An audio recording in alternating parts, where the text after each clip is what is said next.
Hello, Professor. My name is Susi. Today I'm going to present about fog computing. So let's move on to our content. So first I will be talking about introduction. Second, architectures of fog computing. Third, key technology for fog computing. Fourth, application. Fifth, challenge and open issues. And last, we have conclusion. So now let's move on to our first part, introductions. So although cloud computing is well known for its high computation powers and storage capability, it still has some problem when it comes to big data.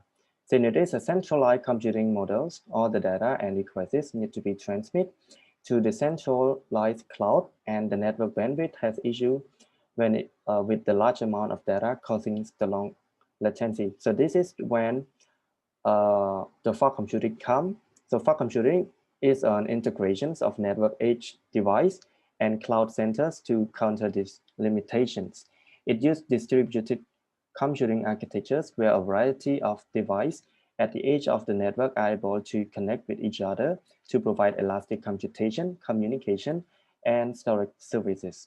So since the data is used by a geological distributed network edge device, it anonymously reuses the data transfer times and the amount of network transmission. However, it is important to distinguish to make a difference between fog computing from cloud computing. So fog computing is an extension and expansion of the cloud computing, not a substitution. Next, we're going to talk about the architectures of fog computing. So the hierarchical architectures of fog computing, there are three layers. So the first layer is a terminal layers, which is the closest layers to the end users and the physical environment, which consists of IoT devices such as mobile phone, smart vehicles, smart card, etc. Second, we have a Fox layer is located on the edge of the network, which consists of the various fog nodes, including the routers, switches, gateways, access point, base stations, etc. So these fog nodes are distributed between the end device and the cloud, like cafes or bus terminal, and they can be stacked. They can be either stacked in a fixed location or on a moving carrier. And third layer, we have a cloud layer, which is composed of several high performance servers and storage device, and it's provide application services.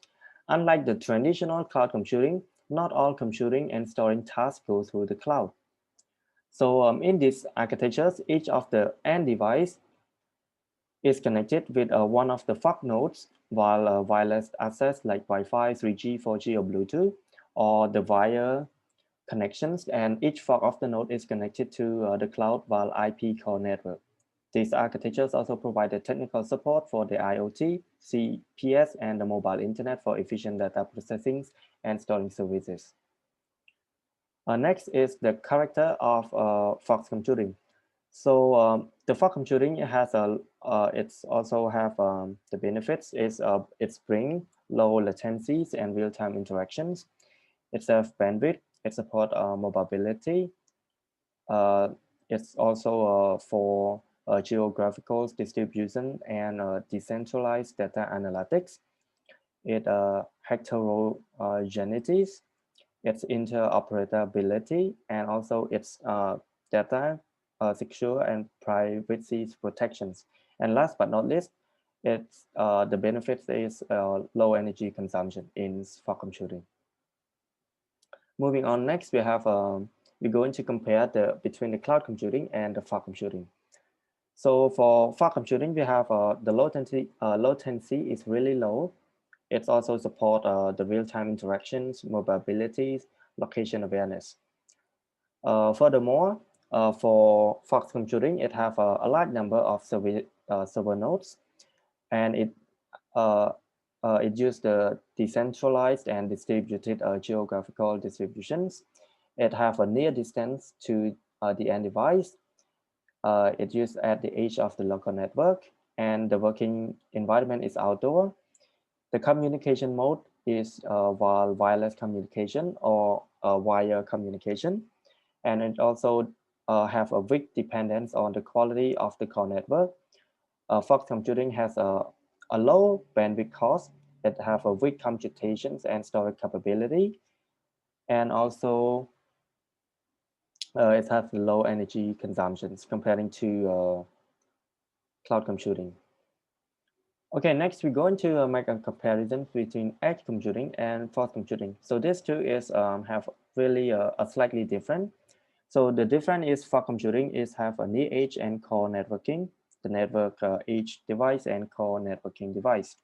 And for handling multiple iOS application, fog computing also supported that.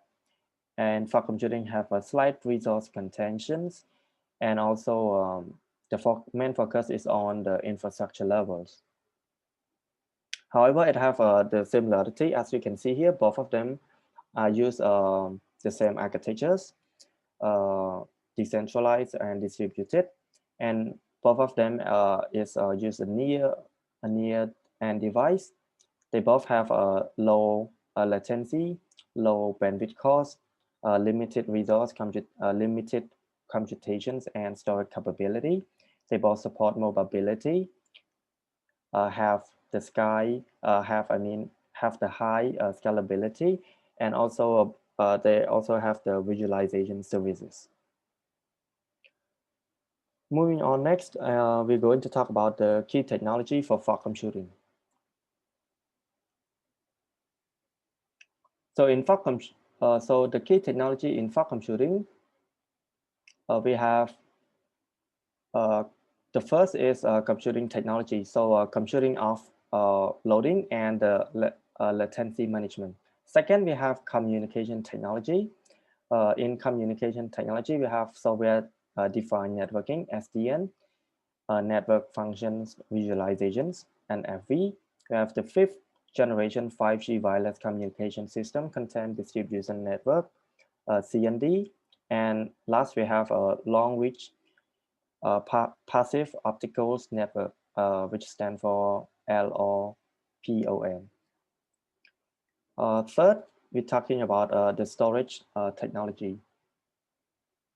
The storage technology in fog computing, it uses the pre-cache technology to make the full use of the storage resource to provide most of the desired service to the user.